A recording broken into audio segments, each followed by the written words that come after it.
അപ്പോൾ ഇന്നത്തെ വീഡിയോ ഒരു സ്കേർട്ടിൻ്റെ കട്ടിങ് ആൻഡ് സ്റ്റിച്ചിങ് വീഡിയോ ആണ്. അപ്പോൾ ഞാൻ അതിനായിട്ട് ഇവിടെ എടുത്ത മെറ്റീരിയൽ ബോയ്സിൻ്റെ ഒക്കെ പാൻസിൻ്റെ മെറ്റീരിയലാണ്. അത്യാവശ്യം നല്ല കട്ടിയുള്ള മെറ്റീരിയൽ തന്നെയാണ് എടുത്തിട്ടുള്ളത്. അപ്പോൾ നമുക്ക് നേരെ വീഡിയോയിലോട്ട് പോകാം. അപ്പോൾ ആദ്യം തന്നെ ഞാൻ ബാക്ക് വശമാണ് മെഷർമെൻറ്റ്സും കാര്യങ്ങളൊക്കെ അടയാളപ്പെടുത്തുന്നത്. അതിനായിട്ട് നമ്മൾ ക്ലോത്ത് രണ്ടായിട്ട് മടക്കിയിട്ടിട്ടുണ്ട്. അതിന് ശേഷം നമ്മൾ മേലെ നിന്ന് താഴേക്ക് ഒരു 4 ഇഞ്ച് അടയാളപ്പെടുത്തുന്നുണ്ട്. നമ്മൾ എലാസ്റ്റിക് വെക്കാനുള്ള പട്ട വെക്കാനാണ്. അപ്പോൾ ബാക്ക് വശം നമ്മൾ എലാസ്റ്റിക്കാണ് വെക്കുന്നത്. ഫ്രണ്ട് ജസ്റ്റ് ഒരു പട്ട പോലെയാണ് വെക്കുന്നത്. അപ്പോൾ നമ്മൾ 4 ഇഞ്ച് അടയാളപ്പെടുത്തിയിട്ട് അതൊന്ന് സ്ട്രെയിറ്റ് ലൈൻ വരച്ച് കൊടുക്കുന്നുണ്ട്. അതിനുശേഷം അതിന് താഴേക്കാണ് നമ്മൾ ലെങ്ത്തും കാര്യങ്ങളൊക്കെ നമ്മൾ അടയാളപ്പെടുത്തുന്നത്. അപ്പോൾ നമ്മളിവിടെ 8 ഇഞ്ച് നമ്മൾ വേസ്റ്റ് റൗണ്ട്, എൻ്റെ വേസ്റ്റ് റൗണ്ട് 32 ഇഞ്ചാണ്. അപ്പോൾ അതിന് 4 കൊണ്ട് ഡിവൈഡ് ചെയ്തിട്ട് 8 ഇഞ്ചാണ് എനിക്ക് കിട്ടിയത്. അതാണ് ഞാൻ ഇവിടെ അടയാളപ്പെടുത്തുന്നത്. അതിനുശേഷം നമ്മൾ 2 ഇഞ്ച് എക്സ്ട്രാ ഒന്ന് അടയാളപ്പെടുത്തി കൊടുക്കുന്നുണ്ട്. അങ്ങനെ ടോട്ടൽ 10 ഇഞ്ചാണ് ഞാൻ ഇവിടെ അടയാളപ്പെടുത്തിയിട്ടുള്ളത്. അതിനുശേഷം നമുക്ക് താഴേക്ക് മെഷർമെൻറ്റ്സ് കൂട്ടി നമ്മൾ ഹിപ്പും കാര്യങ്ങളൊക്കെ കൂട്ടിയിട്ട് അളവ് എടുത്ത് കൊടുക്കുന്നുണ്ട്. അതിനുശേഷം നമുക്ക് എത്രയാണോ ലെങ്ത്ത് വേണ്ടത് അതാണ് അടയാളപ്പെടുത്തുന്നത്. അപ്പോൾ ഞാനിവിടെ 40 ഇഞ്ചാണ് അടയാളപ്പെടുത്തിയിട്ടുള്ളത്. അതിൻ്റെ കൂടെ സിം അലവൻസ് അടക്കം 41 ഇഞ്ച് എടുത്തിട്ടുണ്ട്. അതിനുശേഷം നമുക്കതൊന്ന് ലൈൻ ചെയ്ത് കൊടുക്കാം. അതുപോലെ തന്നെ നമ്മൾ കോർണർ ടു കോർണർ നമ്മൾ ആ 40 ഇഞ്ച് അടയാളപ്പെടുത്തി കൊടുക്കണം. എന്നാലാണ് നമ്മൾ ആ അടിവശം നല്ലൊരു കറക്റ്റ് ഷേപ്പിൽ നിൽക്കുള്ളൂ. അല്ലെങ്കിൽ 2 സൈഡും അങ്ങനെ തൂങ്ങിയിട്ട് നിൽക്കും. അപ്പോൾ അത് പ്രത്യേകം ശ്രദ്ധിക്കുക. അതിനുശേഷം നമുക്കതൊന്ന് നമ്മൾ സൈഡും അതുപോലെ തന്നെ ജോയിൻ ചെയ്ത് കൊടുക്കുക. അതിനുശേഷം നമുക്കിതൊന്ന് കട്ട് ചെയ്തിട്ടെടുക്കാം.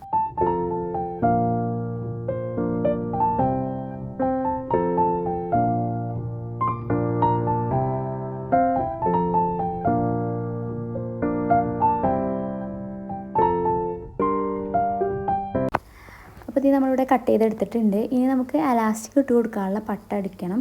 അപ്പോൾ ഇതിനായിട്ട് നമ്മൾ 4 ഇഞ്ച് മാർക്ക് ചെയ്തിട്ടുണ്ടല്ലോ മേലെ. അപ്പോൾ അത് ആദ്യം 1/2 ഇഞ്ച് മടക്കി അതിനുശേഷം നമ്മൾ 1.5 ഇഞ്ച് മടക്കി എടുത്തിട്ടുണ്ട്.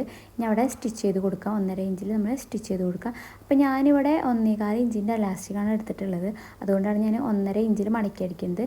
നിങ്ങൾ എത്ര ഇഞ്ചിൻ്റെ എലാസ്റ്റിക്കാണോ എടുക്കുന്നത് അതിൻ്റെ കൂടെ ഒരു 2 പോയിൻ്റ് കൂടുതൽ എടുക്കുകയാണെങ്കിൽ സുഖമായിട്ട് നമുക്ക് എലാസ്റ്റിക് ഇട്ട് കൊടുക്കാൻ പറ്റും. അതിനുശേഷം നമ്മളിവിടെ ഫ്രണ്ട് പോർഷനാണ് ഇനി കട്ട് ചെയ്തെടുക്കാനുള്ളത്. അപ്പോൾ ഇത് ഫ്രണ്ട് പോർഷൻ്റെ ക്ലോത്ത് നമ്മൾ 2ആയിട്ട് കട്ട് ചെയ്തെടുത്തിട്ടുണ്ട്. അതിനുശേഷം നമ്മൾ ഫ്രണ്ടിൽ സ്ലിറ്റ് വരുന്ന ഒരു സ്കർട്ടാണ് ചെയ്യേണ്ടത്. അപ്പോൾ നമ്മൾ ബ്ലൗസിൻ്റെ ഒക്കെ ബാക്ക് ചെയ്യുന്ന പോലെ നമ്മൾ ഒരു ഭാഗം നമ്മൾ മടക്കി നല്ല ഭാഗത്തേക്ക് മടക്കി അടിക്കുന്നു. അതുപോലെ തന്നെ മറ്റേ സൈഡ് നമ്മൾ ഉള്ളിലേക്ക് പൊട്ടവശത്തേക്ക് മടക്കി അടിക്കുകയാണ് ചെയ്യുന്നത്. അങ്ങനത്തെ നമ്മളിവിടെ മടക്കി അടിച്ച് കൊടുത്തിട്ടുണ്ട്. അതിനുശേഷം നമ്മൾ ബാക്കത്തെ അളവുകളും കാര്യങ്ങളും തന്നെ സെയിം മെഷർമെൻറ്റ്സ് നമ്മൾ ഫ്രണ്ട് പോർഷനിൽ നമ്മൾ മെഷർ ചെയ്തിട്ട് കട്ട് ചെയ്തെടുക്കാം. അതിനുശേഷം ഇനി നമുക്ക് ഫ്രണ്ടിലെ പട്ട നമ്മൾ എക്സ്ട്രാ തുണി ഒന്നും വെക്കുന്നില്ല. നമ്മൾ ആ ക്ലോത്ത് തന്നെ മടക്കിയിട്ടാണ് പട്ട വെക്കുന്നത്, പട്ട അടിച്ചു കൊടുക്കുന്നത്. അപ്പോൾ അതിനായിട്ട് നമ്മൾ പാക്ക് ചെയ്ത പോലെ തന്നെ 1/2 ഇഞ്ച് മടക്കി അതിനുശേഷം നമ്മൾ 1.5 ഇഞ്ച് മടക്കിയിട്ട് നമ്മൾ ഇവിടെ പട്ട അടിച്ചെടുത്തിട്ടുണ്ട്.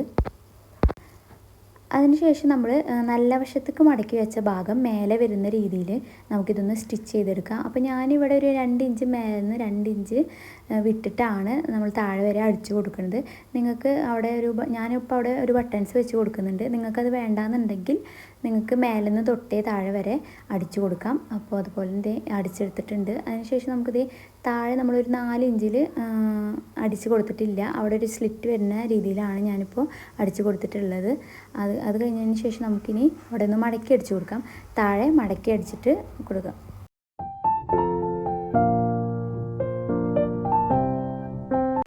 ഇനി നമുക്ക് നമ്മളെ ഫ്രണ്ട് പോർഷനും ബാക്ക് പോർഷനും നമുക്ക് സൈഡ് ജോയിൻ ചെയ്ത് കൊടുക്കാം.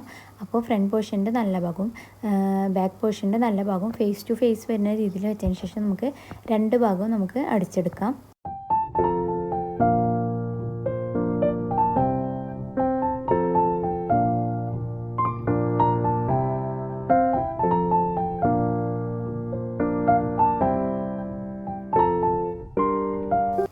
അപ്പോൾ അതേ നമ്മൾ അവിടെ ജോയിൻ ചെയ്തെടുത്തിട്ടുണ്ട്. ഞാനിപ്പോൾ നമുക്ക് ഇടാൻ എളുപ്പത്തിന് വേണ്ടിയിട്ടാണ് ഞാൻ അവിടെ ഒരു ഹുക്ക് ഇട്ട് കൊടുക്കുന്നത്. നിങ്ങൾക്കിപ്പോൾ അത് വേണ്ടാന്നുണ്ടെങ്കിൽ നിങ്ങൾക്ക് മേലെ നിന്ന് താഴെ വരെ അടിച്ചു കൊടുക്കാം. നമുക്കിപ്പോൾ ഇഞ്ച് ചെയ്തിട്ടൊക്കെ ഇടണമെന്നുണ്ടെങ്കിൽ അങ്ങനെ ചെയ്യുന്നുണ്ടാവും നല്ലത്. ഹുക്ക് ഇടുമ്പോൾ ചിലപ്പോൾ അവിടെ ഇങ്ങനെ തുറന്ന് നിൽക്കാനുള്ള ചാൻസ് ഉണ്ട്. അപ്പോൾ നിങ്ങൾ മേലെ നിന്ന് താഴെ വരെ അടിച്ചു കൊടുത്താൽ മതി. ഇനി അതിനുശേഷം നമുക്കവിടെ ബട്ടൺസ് ഇട്ട് കൊടുക്കാം. അപ്പോൾ ഒരു 5 ഇഞ്ച് ഗ്യാപ്പിലാണ് ഞാൻ ഓരോ ബട്ടൺസും വെച്ച് കൊടുക്കുന്നത്. അപ്പോൾ ആദ്യം തന്നെ നമ്മൾ അവിടെ ഒരു ഹുക്ക് ഇട്ട് കൊടുക്കണം, ഒരു ബട്ടൺ ഹോൾ ഇട്ട് കൊടുക്കണം. അതിന് ശേഷം നമ്മൾ താഴേക്ക് 5 ഇഞ്ച് വ്യത്യാസത്തിലാണ് ഓരോ ബട്ടൺസ് നമ്മൾ തുന്നി കൊടുക്കുന്നത്.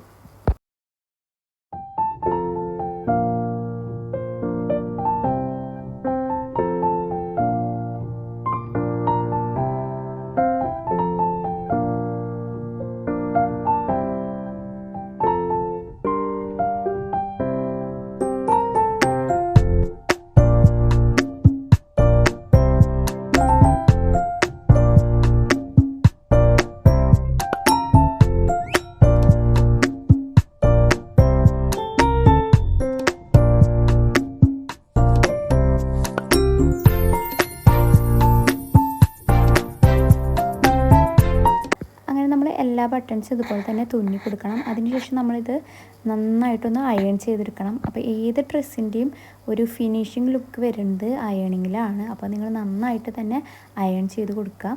അപ്പോൾ നമുക്കിതിൻ്റെ ഫൈനൽ ലുക്ക് കാണാം.